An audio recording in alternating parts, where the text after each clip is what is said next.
Bom, falamos sobre o princípio da vedação da alteração contratual lesiva, o seu conceito, a sua aplicação, a sua base legal, ele está previsto lá no artigo 468 da CLT. E aí eu parei quando a gente ia falar das alterações que foram inseridas lá no artigo 468 da CLT.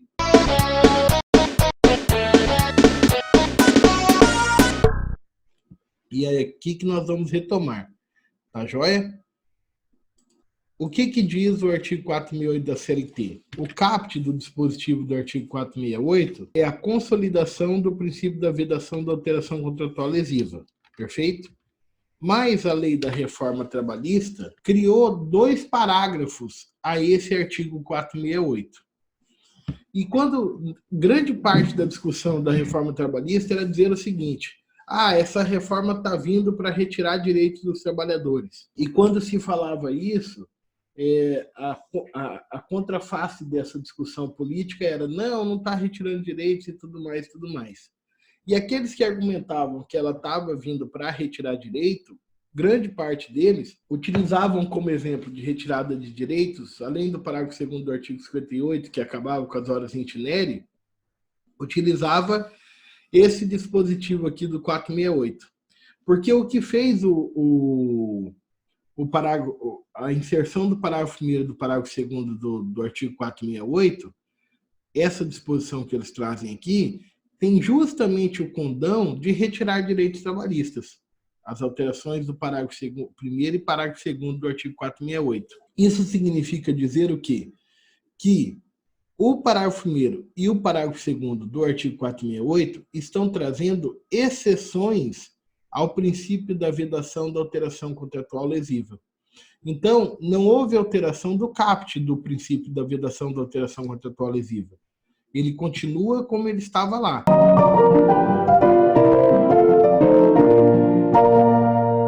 Então, ele continua sendo o repositório legal desse princípio da proibição da alteração contratual lesiva. Perfeito? Mas, agora, o parágrafo 1º e o parágrafo 2º traz 2 exceções à aplicação desse princípio dentro do contrato de trabalho. 2 exceções ao princípio da vedação da alteração contratual lesiva. Quais são elas?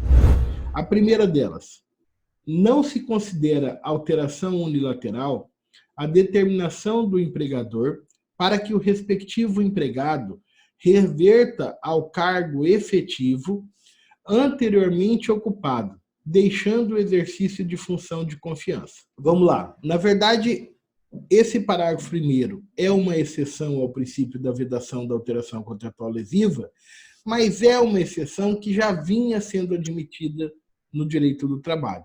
Não é, vamos dizer assim, uma novidade dentro do direito do trabalho. Perfeito? O que está dizendo esse parágrafo 1º aqui? Aqueles contratos de trabalho que o empregado ele é contratado para exercer uma determinada função. Entra lá como secretário. Só que ele trabalha bem, ele vai desempenhando bem a função, e aí o empregador chega e fala assim, você é uma grande secretária, eu vou aumentar você de cargo, você vai deixar de ser secretária e vai exercer a função de confiança dentro da minha empresa de gerente de departamento. Você vai ser a gerente do meu departamento lá da minha empresa. Gerência é uma função de confiança, da estrita confiança do empregador. E aí, essa pessoa de secretária passa a ocupar a função de gerente. Muito bem. Está lá exercendo a função de gerência e tal. Mas em determinado momento, ela comete um erro, ela faz alguma coisa errada, ou há um estremecimento da relação, ou se percebe que o desempenho dela não foi suficiente, e aí o empregador fala assim, olha, você vai deixar de ser gerente, vai voltar para o cargo de secretária. Hello, darkness, my old friend. I've come.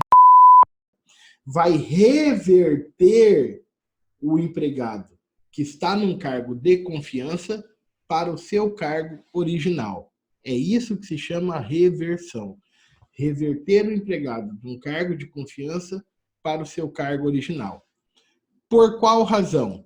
Por alguma razão que justifique a quebra da confiança que justificou que antes ele fosse lotado naquela função de confiança. Perfeito? Então, a razão pela qual o empregador vai fazer isso pode ser da mais variada, podem ser das mais variadas razões. Porque achou que ela não teve um bom desempenho, porque quebrou a confiança, enfim. O que ele quer é devolver aquele trabalhador do cargo de confiança que ele ocupa hoje para o cargo original. Aí vem uma discussão. Quando o ordinário, o normal, é que o ocupante de cargo em confiança ganha mais do que o ocupante de um cargo normal. Inclusive, nos casos de gerência, ele tem que ganhar no mínimo 40% acima do salário médio daquela função, porque ele é gerente. Isso está no artigo 62 da CLT. E aí, quando você reverte a pessoa do cargo de confiança que ela está para o cargo que ela ocupava originariamente, o normal, o ordinário, é que ela tem uma perda salarial. Por quê? Ela deixa de receber aquele adicional, aquele plus que ela é inerente à função de confiança que ela executava. Deu para entender? Então ele está num cargo de ele entra num cargo, o empregador manda ele para um cargo maior de confiança e depois devolve ele para o cargo menor originário.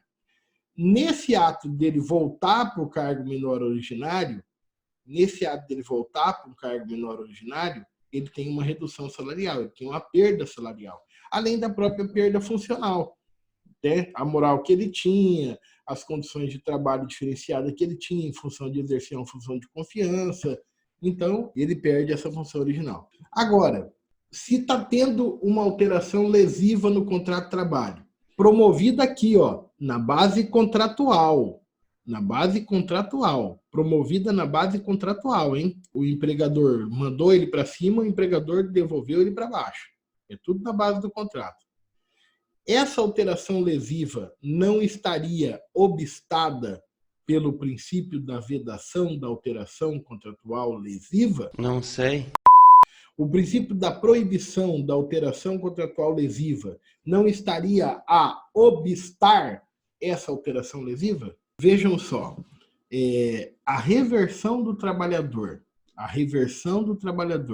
do cargo de confiança para o cargo originário, ela é autorizada pelo parágrafo 1º do artigo 468 da CLT.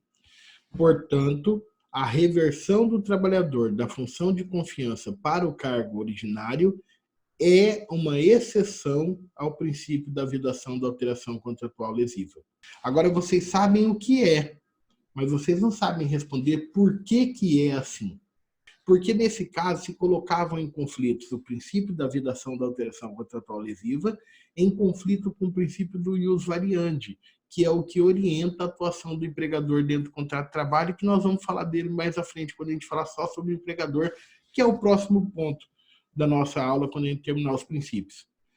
O empregador tem que ter o direito de administrar o seu negócio de maneira a escalar para a sua funcionalidade, a colocar as pessoas que ele entender como corretas nos postos-chave.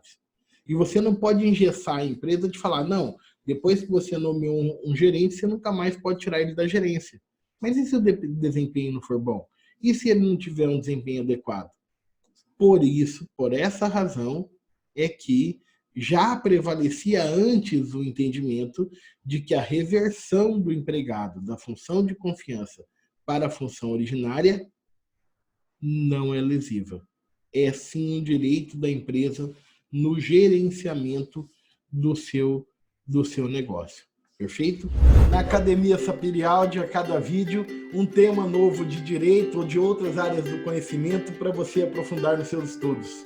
E se você gostou desse vídeo, dá um joinha, se inscreve no nosso canal, ativa o sininho para ser notificado das próximas publicações e vem fazer parte conosco da Academia Sapirialdi.